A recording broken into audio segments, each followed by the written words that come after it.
Dhamma di segala zaman. Ini memang tema yang belum pernah diungkit sebelumnya, walaupun di masyarakat kadang-kadang suara-suara itu terdengar, apakah Dharma ini sesuai dengan kemajuan zaman? Karena mengingat ajaran Sang Buddha ini sudah hampir 3.000 tahun lamanya. Jadi, Pak 3.000 tahun ini bisa ya mengikuti zaman. Karena kalau sekarang kita membaca beberapa ungkapan di masyarakat, ataupun ada satu ungkapan masyarakat yang sangat terkenal, bahwa setiap orang ada zamannya. Dan setiap zaman ada orangnya. Nah, jadi kalau kita lalu berbicara tentang Dharma, ajaran Sang Buddha atau Sang Buddha sendiri misalnya, kita sering mengatakan dalam beberapa ceramah, ya mungkin kalau tadi Ibu Yuliana sudah punya pengalaman ceramah di beberapa tempat misalnya, kadang-kadang menyampaikan di zaman Sang Buddha, nah jadi ada zaman Sang Buddha. Tapi itu berarti adalah setiap zaman ada orangnya. Tetapi kemudian kita mengatakan di zaman sekarang, nah di zaman sekarang apakah ada Sang Buddha? Nah ini rasanya kita baru peringati ini tentang Trisuci Waisak itu, bahwa beliau sudah tidak ada di zaman sekarang ini, di zaman kita bisa ngobrol-ngobrol lewat media komunikasi yang demikian canggih ini. Sudah tidak ada, beliau sudah tidak hidup di zaman ini. Tetapi kalau tadi diceritakan di zaman Sang Buddha bersabda. Nah, jadi sekarang kita lalu melihat zaman ada orangnya, setiap zaman ada orangnya, setiap orang ada zamannya. Di masa yang akan datang, di zaman-zaman yang akan datang, kita sudah tidak zamannya lagi. Kadang-kadang mungkin kalau Anda mendengarkan musik anak-anak muda ya, saya lihat ini ada beberapa peserta kita ini kebanyakan cukup senior, sehingga anak muda, anak-anaknya mungkin sudah mahasiswa ataupun mungkin sudah lulus perguruan tinggi. Kadang ketika mendengarkan lagu-lagu mereka, para orang tua ini mengeluh, kok di zamanku nggak seperti itu ya lagunya. Ini zaman ini kenapa lagunya kayak gitu? Nah, jadi ini benar-benar menegaskan setiap orang ada zamannya, setiap zaman ada orangnya.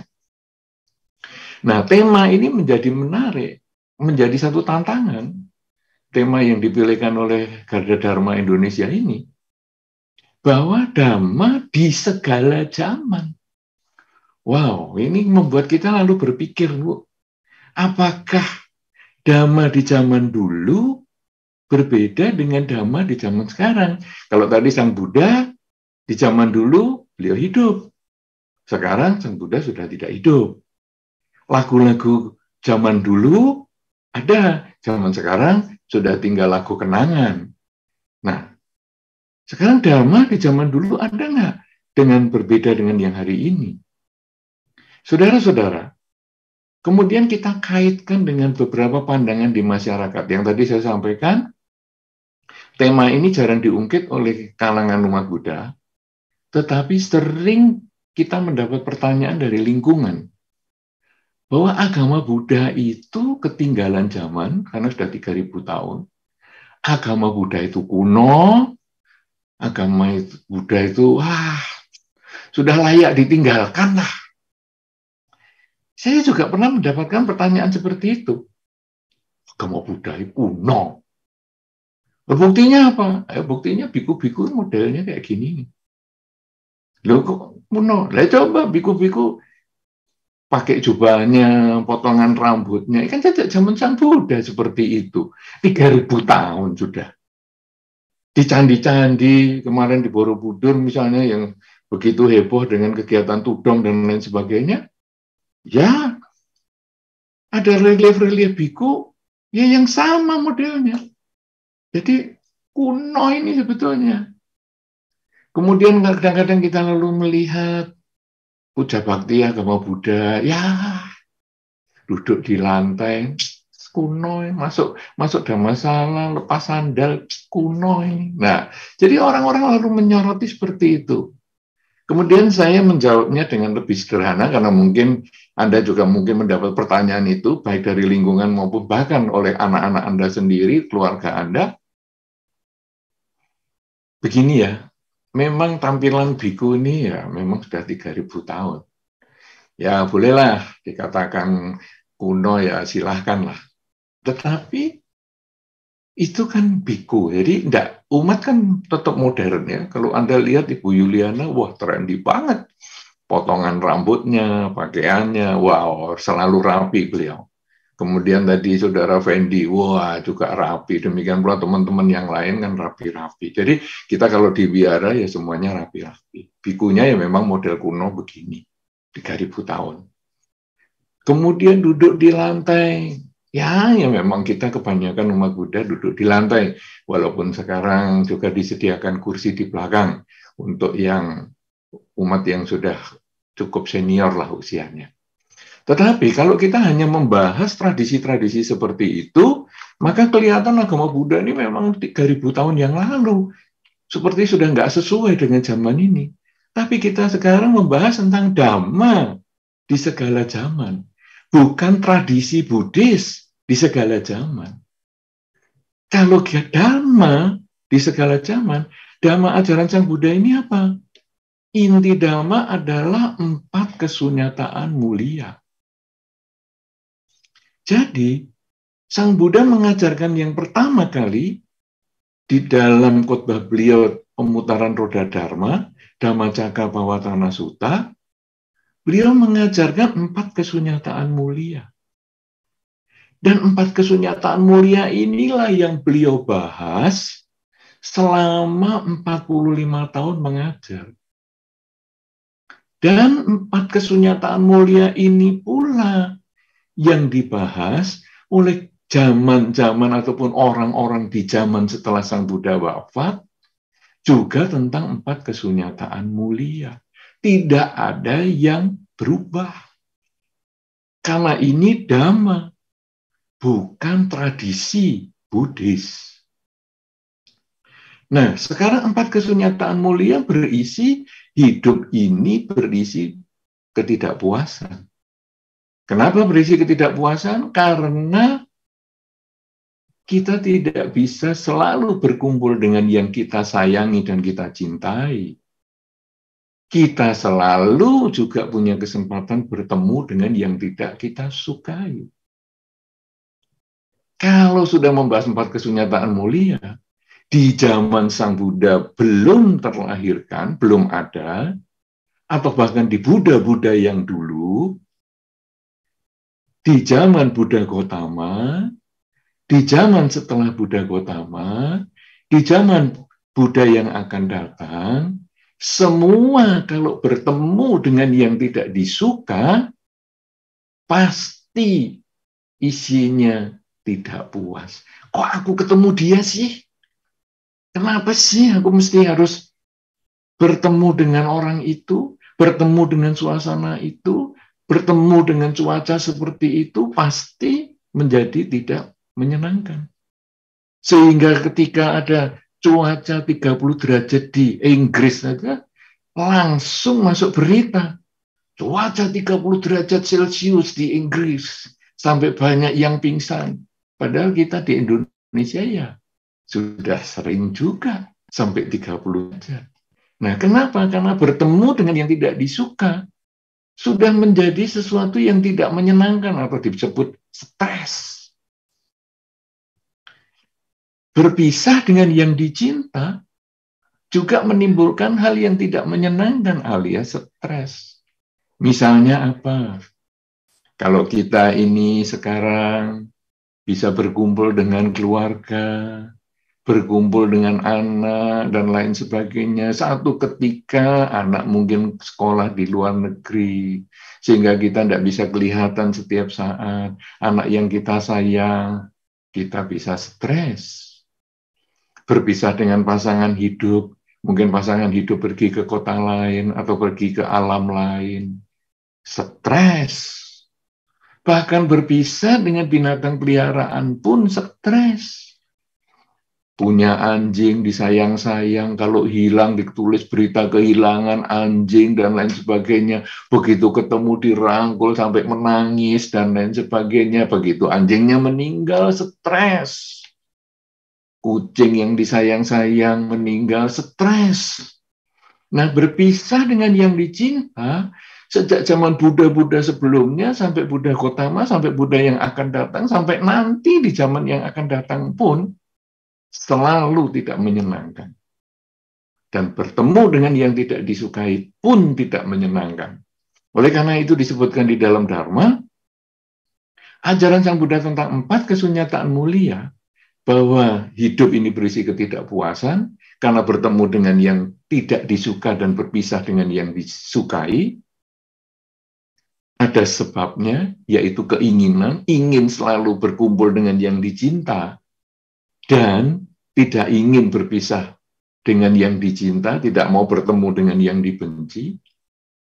Kalau keinginan itu sebagai penyebab, maka keinginan itu dikendalikan, bisa timbul kebahagiaan, dan ada cara mengendalikan dengan jalan mulia berunsur 8. Ini yang diajarkan Sang Buddha di dalam 4 kesunyataan mulia di dalam Dhammacakkappavattana Sutta. Dan disampaikan di dalam Dharma, ajaran ini sudah diajarkan oleh para Buddha di zaman dulu, para Buddha di zaman yang akan datang, dan juga Buddha di zaman ini. Dengan demikian, maka Dhamma di segala zaman bisa diterima. Karena selalu terjadi cerita 4 kesunyataan mulia, bahwa ada ketidakpuasan, tetapi pada endingnya ada jalan untuk mengatasi ketidakpuasan itu dengan mengendalikan keinginan. Jalan mulia berunsur 8, ada yang disebut sila, samadhi, dan panya. Atau kadang orang menyampaikan dengan panya, sila, dan samadhi. Nah, saudara-saudara, dalam kesempatan ini kita tidak membahas tentang 4 kesunyataan mulia, karena itu sudah terlalu sering. Juga sudah terlalu sering menceritakan bagaimana mengatasi keinginan, sudah terlalu sering. Tetapi sekarang kita akan membahas salah satu poin Dharma yang ada di dalam Anguttara Nikaya tentang Dhamma yang bisa masih berlaku sampai saat ini, sampai di masa yang akan datang. Saudara-saudara, Dharma ini nanti akan menjadi pedoman untuk kita juga. Jadi, di zaman ini kita hidup, ya, setiap zaman ada orangnya, setiap orang ada zamannya, dan kita hendaknya bisa melaksanakan Dhamma yang akan saya sampaikan, yang saya ambilkan dari Anguttara Nikaya ini. Jadi jangan lagi kita punya pandangan bahwa Dhamma ini ketinggalan zaman dan lain sebagainya. Yang pertama, saudara, Dhamma mengajarkan kembangkanlah cinta kasih. Dari zaman dulu, zaman sekarang, zaman yang akan datang, cinta kasih ini sumber kehidupan. Apakah contoh cinta kasih sebagai sumber kehidupan? Salah satunya seorang ibu yang mengandung anaknya. Kalau ibu ini tidak punya cinta kasih, maka dia kemudian dengan berbagai alasan, anak itu mungkin akan digugurkan. Tapi kalau ibu ini memiliki cinta kasih, maka anak itu akan dirawat, dijaga. Walaupun ibu ini belum mengetahui apakah anak ini setelah dilahirkan akan menjadi jahat, apakah setelah dilahirkan anak ini menjadi anak yang berbakti, apakah setelah dilahirkan anak ini menjadi anak yang utuh fisiknya juga bagus, apakah anak ini setelah dilahirkan tidak lengkap, kurang indah dilihat misalnya. Dia tidak memperhatikan itu, tetapi seorang ibu dengan cinta kasihnya, dia merawat anaknya di dalam kandungan, supaya bisa bertumbuh sampai waktunya terlahirkan. Sehingga di dalam Dhamma dikatakan cinta kasih sumber kehidupan. Ketika kita bisa mengembangkan cinta kasih, bukan hanya sebagai ibu kepada anaknya, tetapi nanti ayah kepada istrinya yang sedang mengandung, ayah kepada anaknya sebagai bayinya yang juga merupakan hasil dari yang dia telah kerjakan bersama-sama dengan istrinya, maka anak ini pun menjadi milik bersama yang harus dirawat. Inilah cinta kasih. Cinta kasih dimulai dari keluarga, kemudian cinta kasih bisa berkembang ke masyarakat, dengan tetangga, dengan lingkungan, bahkan dengan orang yang tidak kita kenal, yang ketemu di jalan. Ketika dia menyeberang, kita dengan penuh kasih sayang, kita memberikan kesempatan dia untuk lewat dan lain sebagainya. Kemudian ketika dia mengangkat barang berat, kita punya cinta kasih untuk membantu dia misalnya. Ini semua adalah pengembangan cinta kasih. Bahkan bukan hanya kepada keluarga, bukan hanya kepada tetangga, bukan hanya kepada masyarakat, juga bahkan kepada semua makhluk. Sehingga kita bisa menyayangi bukan hanya kepada anjing dan kucing yang kita pelihara, tapi bahkan kadang ada beberapa orang mengembangkan kasih sayangnya ini kepada kucing dan anjing yang terlantar, yang kemudian dirawat, dijaga, sampai menjadi sehat, dan mungkin diumumkan siapa yang akan mengadopsi anjing dan kucing yang sudah dirawat menjadi sehat. Inilah cinta kasih, sumber kehidupan. Kita perlu mengembangkan di dalam kehidupan sehari-hari, karena dengan kita menanam kebajikan cinta kasih ini, maka buah kebajikan juga akan kembali kepada kita dalam bentuk kebahagiaan.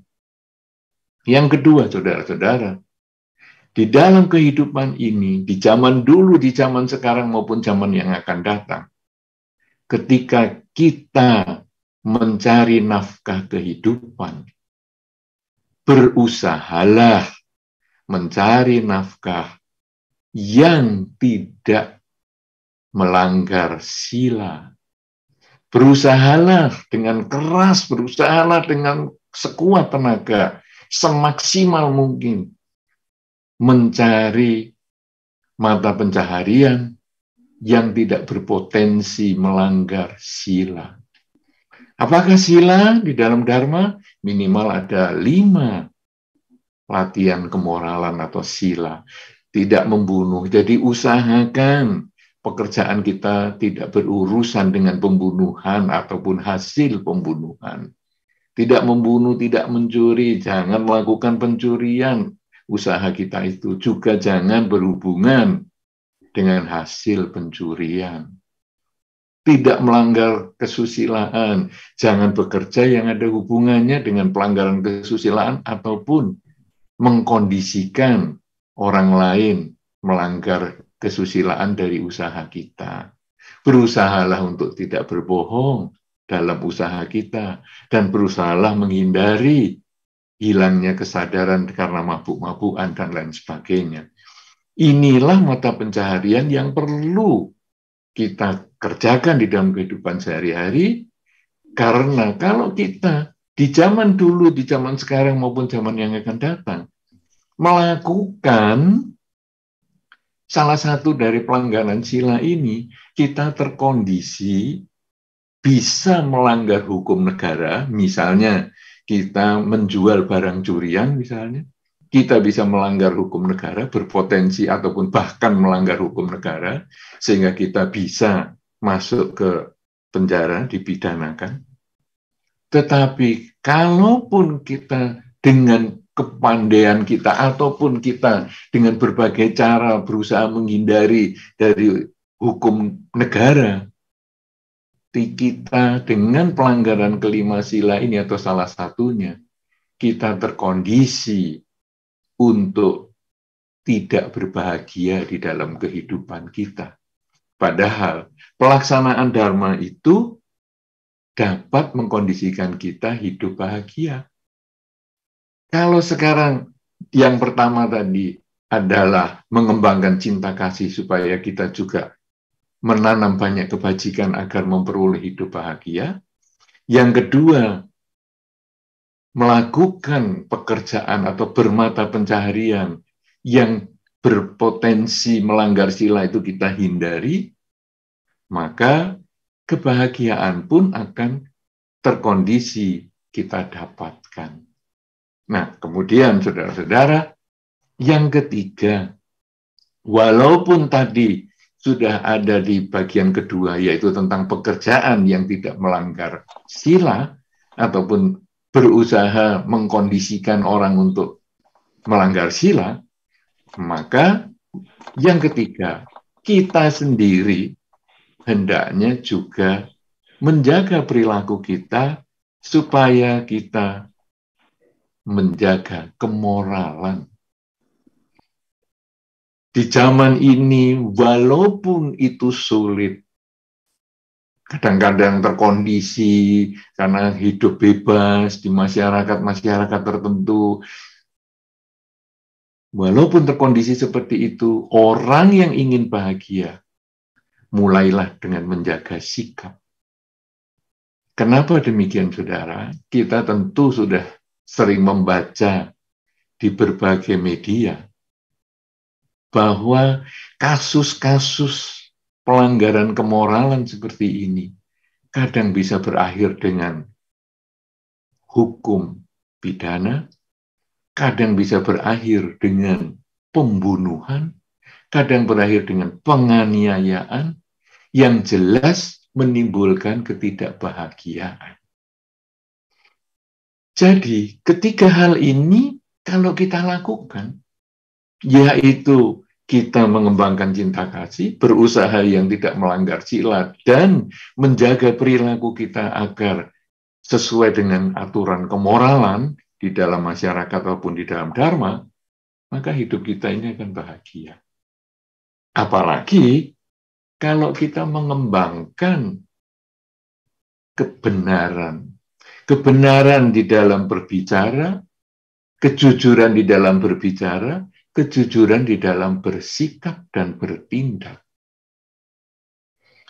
Saudara-saudara, di dunia seperti hari ini, ketika bisnis online demikian marak, kalau kita tidak jujur, bisnis online yang kita bangun untuk waktu yang sudah cukup lama bisa hancur karena mendapatkan rating yang jelek. Jadi kita mengirimkan, misalnya kita menjual barang elektronik, HP misalnya, handphone, tapi kemudian kita kirim pesanan itu dengan barang second misalnya, barang yang sudah bekas misalnya. Ketika orang itu menerima, orang yang pertama menerima mungkin tidak tahu sehingga kita kemudian orang lain kan juga tidak tahu karena barangku yang second ini aku kemas dengan baik sekali. Orang yang pertama tidak tahu, ya pembeli pertama, pembeli kedua nggak tahu, pembeli ketiga nggak tahu. Tapi ada nanti satu masa pembeli yang mengerti teknologi, dia melihat, dia mengamati, loh handphone ini kok bekas.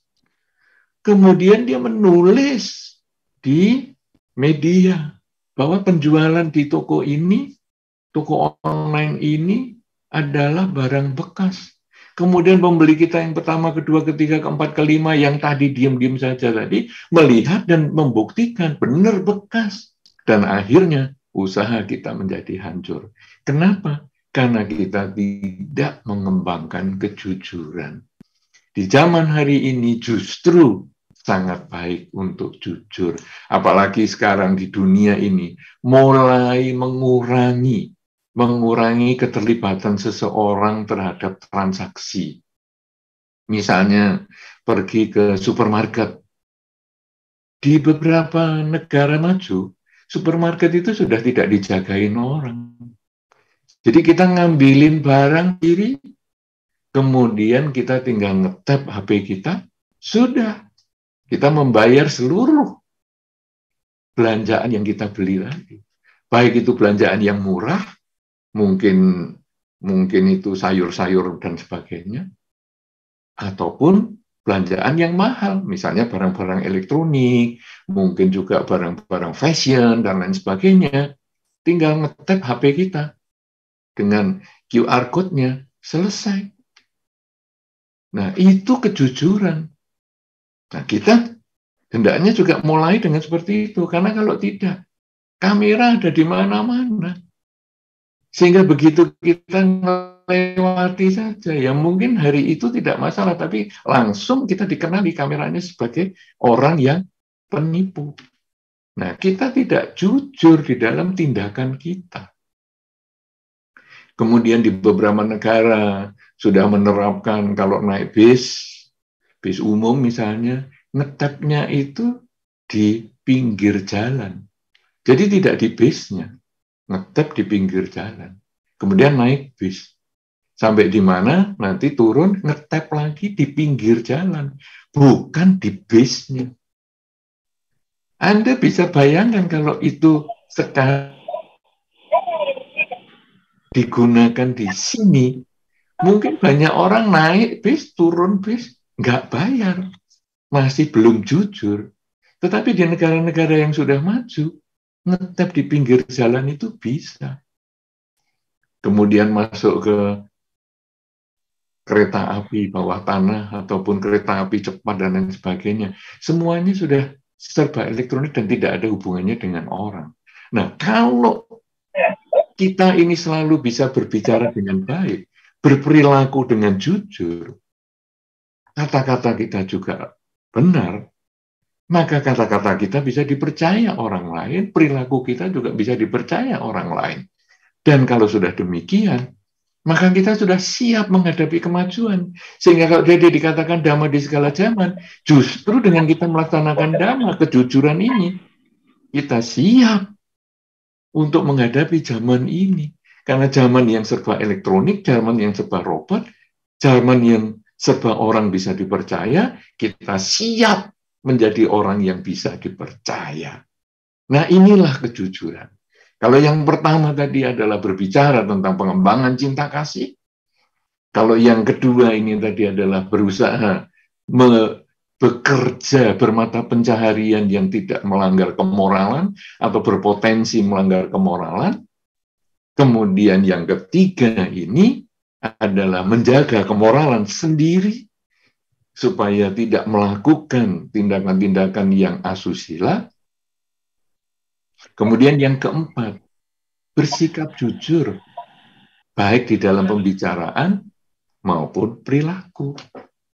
Ya, nah kemudian yang kelima sekarang adalah bahwa kita di dalam kehidupan modern ini, di zaman ini maupun zaman dulu maupun zaman yang akan datang, sesuai dengan dharma yang ada di Anguttara Nikaya ini, berusahalah untuk mengembangkan kesadaran setiap saat. Jadi selalu sadar saat ini saya sedang apa. Kita memang memiliki 3 dimensi waktu, masa lalu, kira-kira tadi setengah jam yang lalu, masa yang akan datang, mungkin setengah jam yang akan datang, mungkin 1 jam yang akan datang, 2 jam yang akan datang, seminggu lagi. Kita selalu punya masa lalu dan masa depan. Tetapi masa lalu itu hanya kenangan dan pelajaran. Masa depan, tujuan, tapi masih belum terjadi, masih impian. Apakah kita masih hidup lagi seminggu lagi? Belum tahu. Apakah kita masih hidup 1 jam lagi? Belum tahu, belum tentu. Mungkin 1 jam lagi kita masih hidup, mungkin sebulan lagi kita masih hidup, mungkin 10 tahun lagi masih hidup, tapi belum tentu. Sedangkan 1 hari yang lalu kita pernah hidup, tapi sudah tidak bisa kembali ke 1 hari yang lalu. Seminggu yang lalu kita pernah hidup, tapi sudah tidak bisa kembali ke seminggu yang lalu. Demikian pula setahun yang lalu, 10 tahun yang lalu kita tidak bisa kembali, walaupun pernah terjadi. Kita hanya bisa mengambil pengalaman itu sebagai pelajaran untuk kita pergi saat ini. Kesadaran hidup pada saat ini, itu yang akan melepaskan kita dari stres, melepaskan kita dari ketakutan, melepaskan kita dari kegelisahan. melepaskan kita dari kekecewaan dan segala bentuk pola pikir yang negatif. Karena ketika ketakutan datang, aduh, dulu aku pernah mengalami seperti ini. Nanti di masa depan bagaimana kalau saya ngalami lagi? Pengalaman di masa lalu yang seperti itu saya jadikan pelajaran untuk persiapan di masa depan. Sehingga di masa depan kalau itu pun terjadi, tidak semenakutkan yang kita bayangkan. Karena kita sudah pada persiapan mulai saat ini. Demikian pula kebahagiaan di masa lalu. Aku bisa sukses di masa lalu. Kalau tadi dikatakan bisa ada pelatihan, Dhamma Desana atau Dhamma Duta dan lain sebagainya. Aku bisa sukses pada saat pelatihan itu.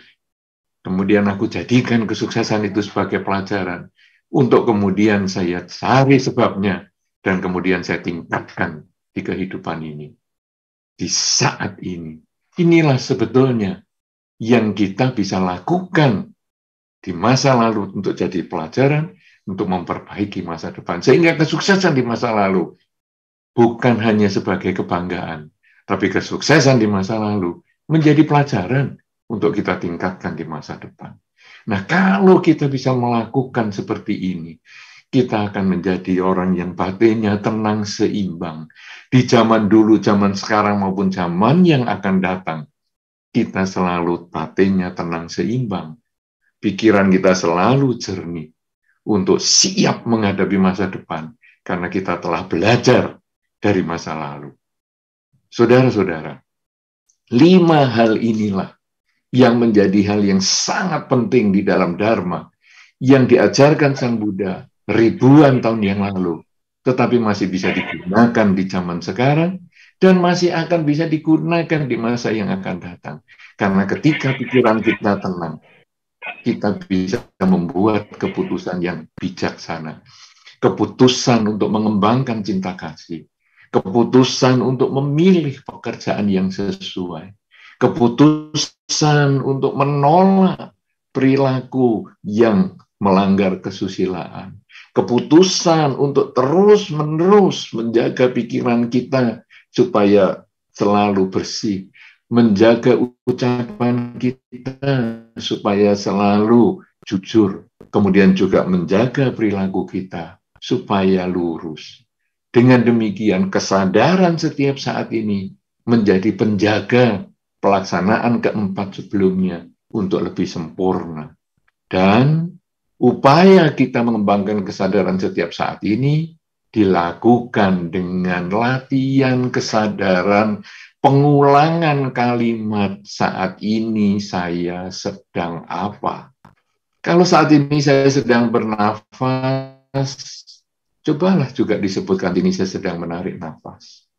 Kalau saat ini saya sedang mengeluarkan nafas, cobalah sebutkan juga saat ini saya sedang mengeluarkan nafas. Kalau Anda bisa berlatih ini 15 menit pagi bangun tidur dan malam mau tidur 15 menit, hanya mengamati saat ini nafas masuk, saat ini nafas keluar. Semua pikiran yang lain Anda singkirkan dan Anda hanya pusatkan pada saat ini Anda nafas masuk, nafas keluar. Maka di dalam kehidupan sehari-hari Anda akan lebih terkondisi, terbiasa untuk menyadari saat ini sedang apa. Kalau tadi 15 menit pagi bangun tidur dan malam mau tidur, saat ini sedang memperhatikan nafas kita. Tapi ketika di kehidupan sehari-hari, kita bukan memperhatikan nafas, tapi memperhatikan apa yang sedang kita kerjakan, apa yang sedang kita ucapkan, dan apa yang sedang kita pikirkan. Saat ini saya sedang melangkah menuju ke tempat kerja. Saat ini saya sedang menyetir kendaraan menuju ke tempat kerja. Saat ini saya sedang berbicara dengan rekan saya. Saat ini saya sedang berbicara dengan teman saya yang lain. Saat ini saya sedang berpikir baik. Saat ini saya sedang berpikir tidak baik. Kita bisa sadari semua itu. Sehingga ketika kita berpikir yang tidak baik, kita bisa abaikan. Dan kita luruskan pola pikir kita untuk menjadi lebih baik. Ketika pikiran kita selalu diarahkan menuju yang baik, maka yang kita ucapkan menjadi ucapan yang baik.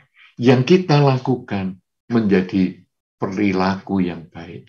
Inilah yang tadi saya sampaikan, kesadaran saat ini menjadi penopang, menjadi pendorong, menjadi penguat 4 perilaku yang sebelumnya yang tadi saya sudah sebutkan. Oleh karena itu, di urutan yang kelima ini bukan menjadi urutan yang paling tidak penting, tapi justru menjadi yang paling penting. Karena itu, usahakanlah mulai sekarang sampai nanti di akhir kehidupan kita, gunakanlah minimal 15 menit pagi bangun tidur. 15 menit malam mau tidur. Duduk yang enak, duduk yang tenang, duduk yang rileks, santai, tutup mata, kemudian mengamati, merasakan napas masuk dan napas keluar. Semua pikiran yang bukan tentang napas abaikan, Anda hanya kembalikan ke napas masuk dan keluar. Kemudian nanti selesai itu, amatilah apa yang Anda kerjakan, ucapkan, dan pikirkan.